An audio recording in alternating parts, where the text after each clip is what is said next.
question that I've been getting asked a lot, especially in the vlogs, is how do I know what to leave in and how do I know what to cut out? And now this is a great question. Matter of fact, the person who taught me the importance of taking out the right thing or leaving in the right thing for the story had to be no other than Big Pimpin' Jackie Chan. Yes, my ninjas, I met Jackie Chan and he put me on to some sauce. So let's talk about it. Okay, now before we get into what I learned from Jackie, we gotta talk about how I met Jackie Chan, like for real. Because my ninjas, not for nothing, Jackie Chan is one of my favorite actors. Always has been, always will be. And it was just so random. I just happened to see an invite that I got to go see a Jackie Chan screening of Super Cop, which is like, oh, Super Cop is boss. So I'm reading over this invitation and right at the bottom it says, special speaker / guest, Jackie Chan himself. And now at this point, I've been in LA for maybe 3 years already. And so look, I ain't green. Look, I'm gonna be real. This ain't amateur hour. I knew that Jackie Chan wasn't showing. But my ninjas, they were showing Super Cop, one of my favorite movies. So they had me at Super Cop. Like, even if Jackie Chan wasn't there, I was still gonna be there. Plus, it was right next to my house. Like, I could walk maybe 10 minutes and it was right there. So I called up one of my friends, let him know about the screening, see if he wanted to pull up with me, and he did. But if I'm being honest, he didn't even know what Super Cop was, but he did pull through. So we pull up to the screening, take a couple of pictures before we go inside. Then a speaker comes out, and then that's when I was like, okay, Jackie Chan ain't coming. So I decided to go to the restroom before it all starts and go down. And guess who I see walking in the front door? Jackie Chan. It was legit. It was Jackie Chan walking through the front door. I was going this way. He was coming this way. I had to say something. And you know, since I'm a boss, I had to keep it cool. I just went up to him and I was like, yo, Jackie. Talking to him like we know each other. But yeah, I was just like, Jackie, look, I love your stuff. Like, for real, I'm a huge fan. And my ninjas, you know what he said to me? See, I knew Jackie Chan was a gangster because all he said was, I know. And then we like both laughed.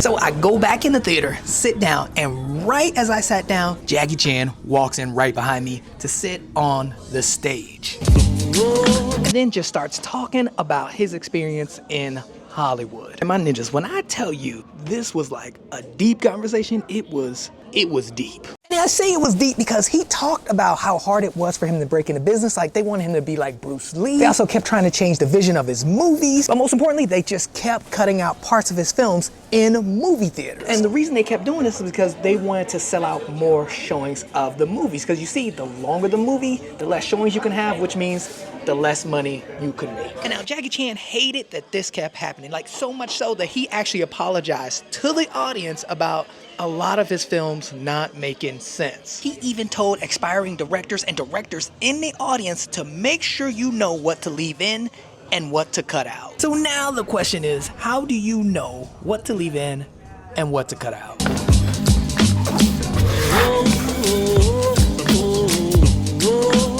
Oh, dang, it's raining. Oh, someone just got married. Oh, so that's like the hot spot where, I mean, I guess is the hot spot where people get married, because there's weddings there all the time.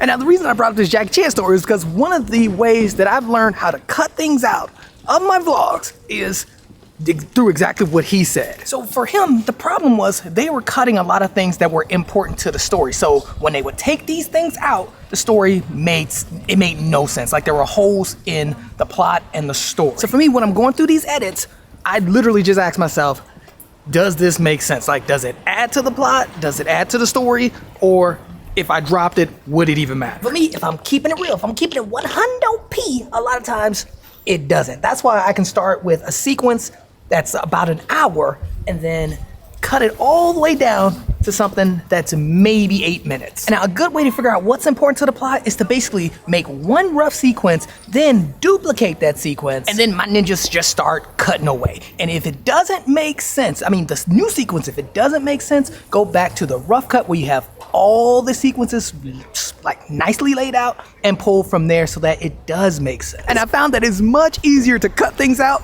because I have that rough cut just chilling on deck waiting. It also helps to do this because now you don't have to like sift through all these clips. You just have everything in one sequence already. The original sequence you still have. Oh man, dang, I hate when it starts raining on my lunch break. That's what I hate. All right, Pippin, we gonna duck up in here for a second because it is raining a lot. I mean, I don't mind getting wet. It's mainly the drip. Like, that's what I worry about like the most.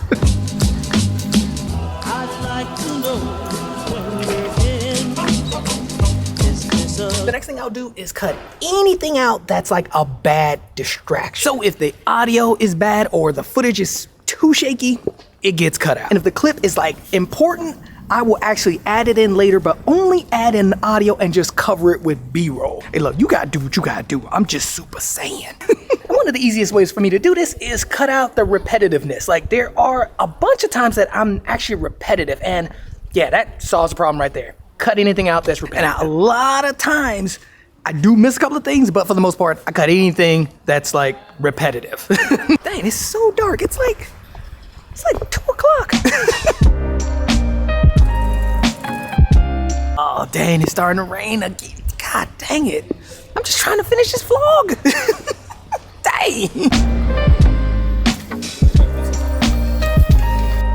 We're gonna hang out in this tunnel while we wait for the rain to calm down a bit. But at the end of the day, I feel like the lesson that Jackie Chan was trying to get off was that if you have the ability to take full control of the edit, do it. Trust yourself and go in. I know we ate locale today because it's a meeting day. It's a lot of meetings today. So yeah, we gotta pull up. They got the best internet. What? It's true.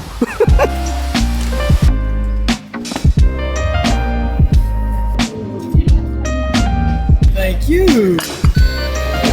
All right, cool, man. Yeah, hit me up, dude.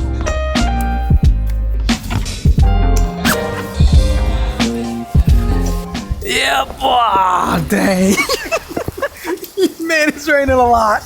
Dang, it's raining like a lot. What my ninjas, I'm gonna keep it real with you. Complaining about it ain't gonna do nothing, and I gotta get home. So I think we're gonna end the vlog here. So yeah, if you enjoyed the video, like, comment, and subscribe. And I'm gonna be honest, that's one of my favorite stories, because I'm telling you, hearing Jackie Chan and meeting him, like just all of that was just so dope. I'm not even gonna lie, I rarely get starstruck, but with Jackie Chan, I was starstruck. And he's legit a boss. But anyway, my ninjas, I'm getting lost in the sauce. Thank you again for watching. And also, huge shout out to today's coffee sponsors, Oh My Portugal. Pittman, thank you so much for the coffees because it helps out the channel a lot.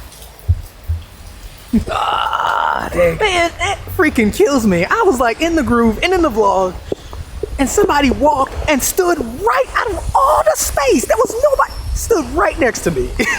But anyway, my ninjas, if you want to buy me a coffee, don't be shy. The link is down below. But if not, no tea, no shade, because I ain't a hater. My hood never let me be a hater. It's too busy over here. It's raining like crazy. Ain't nobody got time for that. No, but seriously though, thanks again for watching. Yeah, hope you enjoyed it, because I enjoyed making it. And I'll see you in the next one. Hopefully it won't be raining like crazy like today. All right, I'll see y'all in the next one. Oh man, I just freaking realized too, I parked my bike way down there by the city center. Way down there. Man, I would do that on the day that it's like raining the most. What's wrong with me, man?